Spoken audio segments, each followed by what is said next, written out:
Reflexiones archivísticas, sexta temporada, con el doctor Jorge Nasif Mina.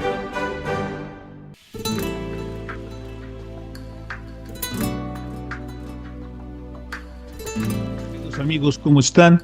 Con mucho gusto nuevamente en su programa Reflexiones Archivísticas.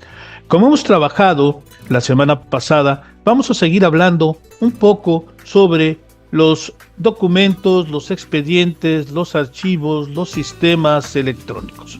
Hoy vamos a hablar sobre el documento electrónico. Vamos a tratar de platicar con ustedes un poco sobre el documento electrónico. ¿En qué consiste un documento electrónico? Bueno, si nosotros vamos a una publicación del Consejo Internacional de Archivos, exactamente esta publicación llamada Public Record Office de 1999, nos va a señalar que un documento electrónico va a consistir en dos tipos de información.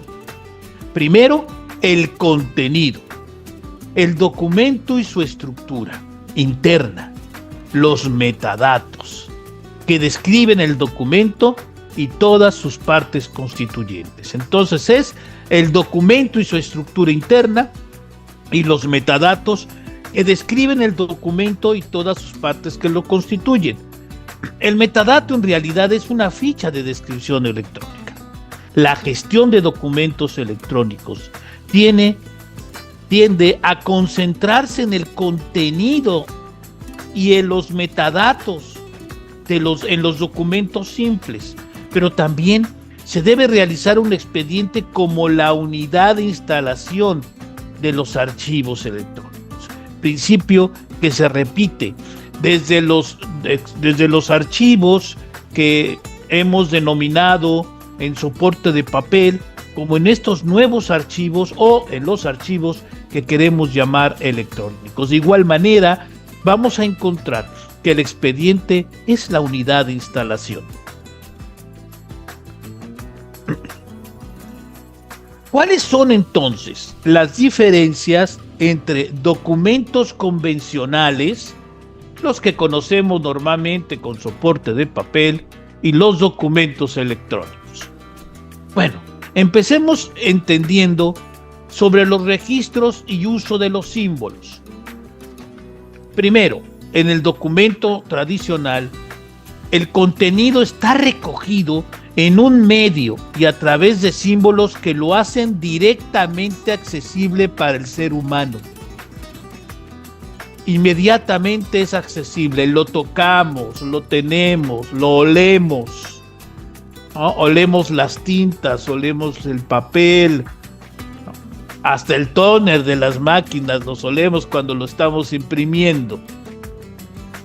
Del documento electrónico está recogido en un medio a través de símbolos que deben de ser decodificados para hacerlos accesibles al ser humano. Por ello, el medio hardware y los símbolos software son condiciones de posibilidades del documento electrónico.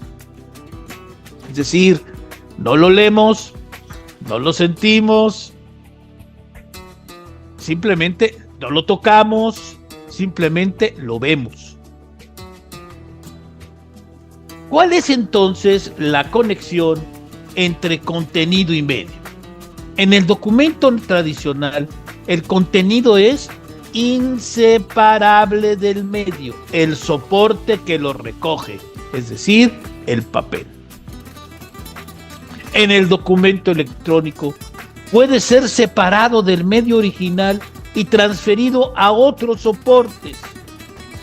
Ello aumenta la posibilidad de corrupción y es un factor crítico para asegurar la autenticidad y fiabilidad. Es por eso la importancia de tener sistemas electrónicos seguros. ¿Para qué? Porque además, si nosotros no cambiamos los soportes, si nosotros no cambiamos las plataformas, es muy posible que no podamos consultar en un tiempo lejano la información contenida en esos documentos o expedientes electrónicos. ¿Cuáles son las características de la estructura física y lógica de este documento electrónico? El documento tradicional primero, como lo hemos estado haciendo. La estructura es una parte integral y uno de los principales criterios para valorar su autenticidad. 2. Documento electrónico va a depender del hardware y del software, hasta el punto de cambiar cuando pasa de un medio a otro, lo que platicábamos hace un momento, por lo que no se puede tener el mismo valor que en el tradicional. La estructura lógica, por otra parte, lo identifica y lo representa en los elementos de su estructura interna. La misma que le ha dado el creador, el productor, para considerarlo completo y auténtico. Y el documento debe conservar esta estructura originaria para la protección del sistema. Entonces, tenemos que entender que vamos a establecer que la consistencia de un documento electrónico tiene que estar sujeta en su estructura y en sus metadatos. Debe de tener un registro, uso y símbolos, con su diferencia entre el documento tradicional que nos sirve cotidianamente al documento electrónico que a lo mejor ya instalamos el sistema o queremos instalar, y que va a existir siempre una conexión entre el documento tradicional y el documento electrónico.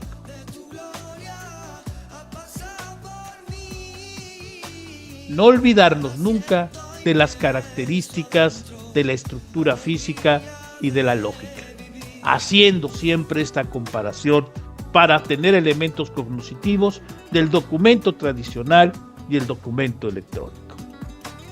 Como se los he estado platicando, estos datos generales han sido tomados primero de la publicación del Consejo Internacional de Archivos Public Record Office de 1999, entre las páginas 40 y 41, y de mi amigo maestro José Ramón Cruz Mundet, La gestión de los documentos electrónicos como función archivística, que se publicó en la revista del Archivo Nacional en el año 2009.